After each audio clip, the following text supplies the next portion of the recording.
Durante 4 dias, entre 29 de junho e 2 de julho, a cidade de São Paulo recebe o 18º Congresso Internacional de Jornalismo Investigativo da ABRAGE, a Associação Brasileira de Jornalismo Investigativo. O encontro com palestras e painéis presenciais e online, em que serão debatidos temas como inclusão, diversidade, inteligência artificial na comunicação, o combate às fake news, os desafios de informar com qualidade em tempos de redes sociais e as complexidades da política no Brasil e no exterior e, é claro, a importância do trabalho do jornalismo investigativo em reportagens sobre corrupção, meio ambiente, segurança pública, direitos humanos e diversos outros temas de interesse da nossa sociedade. O SBT e o SBT News são veículos parceiros desta edição do Congresso da ABRAGE. E aqui comigo a Kátia Brembati, que é a presidente da ABRAGE. Kátia, me diz uma coisa, como é que está estruturado o 18º Congresso da ABRAGE? A gente pensou num congresso muito grande para o momento que a gente vive, né? Acho que a gente precisa discutir muitos assuntos.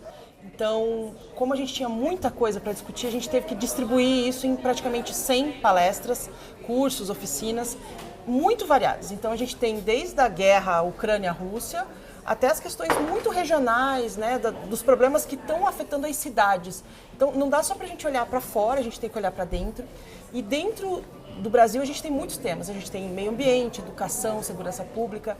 Todos esses temas estão sendo abordados no Congresso em mesas bastante variadas, que permitem que a pessoa assim, entenda um pouquinho mais como ela pode contribuir para a sociedade com um jornalismo melhor. Eles foram divididos em trilhas, né?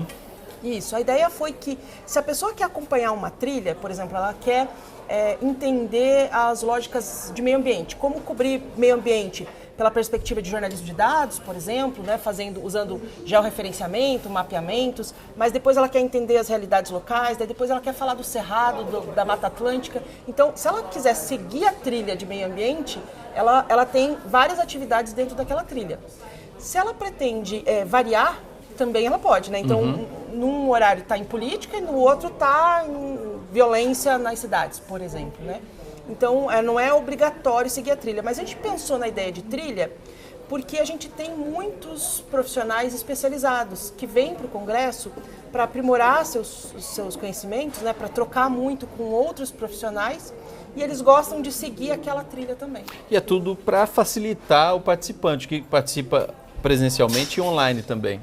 Isso. A partir da pandemia, a gente entendeu que, embora haja um cansaço com esses eventos virtuais, a gente não pode deixar de lado os pontos positivos desses eventos virtuais.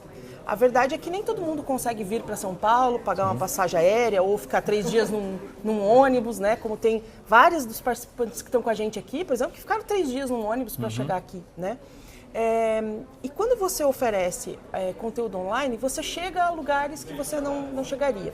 Então a gente decidiu manter uma parte da programação, 50% da programação é online, para que essas pessoas que não conseguem vir a São Paulo, ou até mesmo estão em São Paulo, mas não conseguem se deslocar, né, por algum motivo, possam aproveitar esse conteúdo. Mas a gente também não abre mão do presencial, né? Porque o presencial é aquele momento que tem a troca, é no corredor, é conhecer a pessoa que fez uma reportagem que você gosta muito, que você se inspirou, que daí você vai trocar uma ideia com essa pessoa ali depois, né? Falar que observou esse ou aquele ponto da reportagem. Isso não tem preço, né? Não tem preço e o interessante de um congresso como esse, o presencial, é o encontro e a troca, como você disse, de jornalistas mais novos com os mais experientes, muita gente que cresceu vendo determinado jornalista, como é o caso, por exemplo, do Caco Barcelos, que é o homenageado dessa edição, né? Exatamente. Quando a gente pensa na programação, a gente pensa olhando para o fato de que a gente quer que muitos estudantes participem, porque é um congresso de formação, mas também é um congresso de aprimoramento. Então, mesmo que um profissional já tenha 20 anos de experiência, eu tenho certeza que ele virá aqui e vai aprender coisas que ele não sabe, né? Não é porque tem bastante experiência que não vai poder aprender, porque a gente pensa também em níveis, para iniciante ou mais avançado. E esse ano o Caco Barcelos é o homenageado, né? porque ele representa muito essa questão da inspiração, né? De inspirar gerações de jornalistas. A gente conhece muitos estudantes que conheceram a história do Caco Barcelo ainda na graduação e hoje são profissionais que se inspiram no trabalho dele, né? Então é uma inspiração de muitos anos, né? Ele vem inspirando gerações e gerações de jornalistas. Uma inspiração sobretudo para o jornalismo investigativo, né? O jornalismo que o Caco Barcelos faz é um jornalismo raiz, vamos chamar assim, né? É um jornalismo que sim intercala tecnologias, né? Então até mesmo a forma de gravar, de interagir, mas é um jornalismo muito baseado em fontes, em ir olhar para as realidades, né? Em pensar que se você não for até o local e entender aquela realidade, você vai ter um pouco de dificuldade de reportar isso para as outras pessoas, né? Então, o trabalho que ele faz é muito corajoso. E isso fica muito claro no documentário que a gente fez. A gente vai lançar hoje um documentário que foi gravado sobre a história, né, da trajetória profissional dele. E nesse documentário, o quanto ele ousou no jornalismo, o quanto ele foi firme nos seus princípios, fica muito claro nesse material. Agora, olhar para a realidade, como você disse, que é o exemplo que a gente tem que seguir, hoje é fundamental, porque a realidade hoje é de um jornalismo que enfrenta notícias falsas, né? Um jornalismo que acabou, de certa forma, com a força das redes sociais, caindo num descrédito, não por quem conhece, mas por quem não quer conhecer, quer consumir informação fácil e acaba consumindo informação falsa, né? Esse é um dos temas também, né? Esse é um dos principais temas, por quê? Né? Primeiro porque afeta a sociedade. Desinformação mata, né? A gente tem vários casos de pessoas que ou tomaram algum tipo de, sei lá, álcool 70, né, e morreram, né? Então, desinformação mata em vários níveis, né? Mata devagarinho ou mata muito rápido e prejudica, né? E o que a gente acredita? A gente acredita que o jornalismo ele não é perfeito, ele falha, ele erra, mas ele está sendo visto por uma parte da população de um jeito equivocado, né? Como se a gente fosse inimigo. E a gente não é inimigo, a gente presta um serviço para a sociedade. E aqui no Congresso fica muito claro isso, que jornalismo tem técnica, né?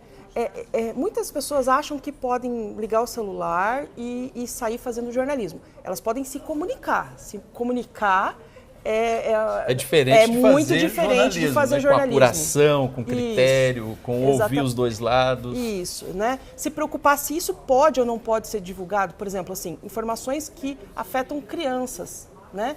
Não é porque eu tenho a informação que eu vou divulgar, né? Casos de suicídio, por exemplo, né? E mais um monte de outras situações que envolvem técnicas jornalísticas, né? De como apurar. Não é porque uma coisa parece verdadeira que ela é verdadeira e tal. Então, eu acho que fica muito claro no Congresso que a gente precisa de um aprimoramento, que a imprensa precisa, inclusive, fazer um processo reflexivo sobre o seu papel, mas a sociedade precisa de jornalismo. Porque sem o jornalismo, essa questão da desinformação vai se alastrar ainda mais. Quando você quer confirmar realmente se uma informação é verdadeira ou não, é no jornalismo que você vai verificar. Outro tema muito presente também é a inclusão, né? A inclusão de todas as maneiras, sobretudo a inclusão de gênero, de raça. Isso está sendo tratado também no 18º Congresso da Abrage? Isso está sendo tratado com muito cuidado, com muita atenção, como um dos temas prioritários. Por quê? E ele está sendo tratado em vários níveis, também é importante falar. A gente está falando de capacitismo, a gente está falando de preconceito de vários níveis, né, com pessoas trans, por exemplo, com pessoas soropositivas. A gente está falando de gênero, de participação das mulheres, por exemplo. As questões raciais estão muito presentes no Congresso. Mas o que é importante saber assim, é que não basta você pegar pessoas, por exemplo, pretas e colocar numa mesa para falar sobre as dificuldades de fazer jornalismo sendo uma pessoa preta. A pessoa preta precisa estar na mesa sobre o STF, na mesa sobre a economia. Ela não pode ser colocada num gueto dizendo que ela só pode falar sobre aquilo. Ela tem que falar de tudo que abrange a sociedade. Exatamente. A gente tem jornalistas qualificados de todos os tipos e esses jornalistas estão presentes no Congresso. Então a gente pensou muito nessa questão da diversidade regional, de tamanho de veículo de comunicação, né, pluralidade, então alguns veículos são de nicho, outros veículos são generalistas. Então, quando a gente pensa na programação, a gente tenta pensar todas as diversidades possíveis. É isso que a gente faz. Sobretudo, a importância do jornalismo profissional e de como ele é recebido hoje pela sociedade, né? A gente precisa resgatar essa relação com a sociedade, porque tem gente que acha que jornalismo investigativo é só denúncia, né? Só aquela questão de corrupção, né, que derruba ministros, sei lá. Quando você olha a programação do Congresso da Abrage, você percebe que jornalismo investigativo é muito mais que isso, né? Mas o jornalismo no geral, aquele que é praticado por todos os veículos de comunicação no dia a dia, ele impacta a vida das pessoas num nível que elas não sabem. Então elas não sabem muitas vezes que a profissão que elas escolheram foi por causa de uma reportagem que elas viram, que fulano virou doador de órgãos porque viu uma reportagem e disse para outra pessoa, eu sou doador de órgãos, e virou doador de órgãos, o trajeto que você faz, o programa que você decide fazer no final de semana, né? O serviço público que o você serviço pode público, utilizar. o dia de vestibular, o dia que tem que pagar IPTU, todas as coisas do dia a dia. E um outro nível que também faz parte do jornalismo que muitas pessoas não sabem é assim. Quando uma reportagem investigativa aponta um problema no setor público e aquele problema é resolvido, muitas vezes a pessoa que está usando esse serviço público não sabe que foi por causa de uma cobrança de um jornalista, né, ou de uma jornalista. Que alguém foi lá e falou assim, não tem médico no postinho, né?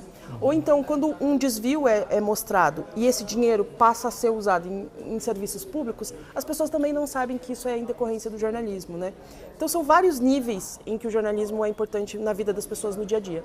E para tratar disso tudo, como é que foi dividido, então, o Congresso? São quantos palestrantes? Vamos de novo, faz um resumo de tudo ali. Vamos lá. Dessa trabalheira que vocês tiveram para organizar aí. Um ano trabalhando para montar o Congresso, né? A gente tem 1.300 pessoas circulando aqui pela SPM São Paulo, né? Aqui na Vila Mariana.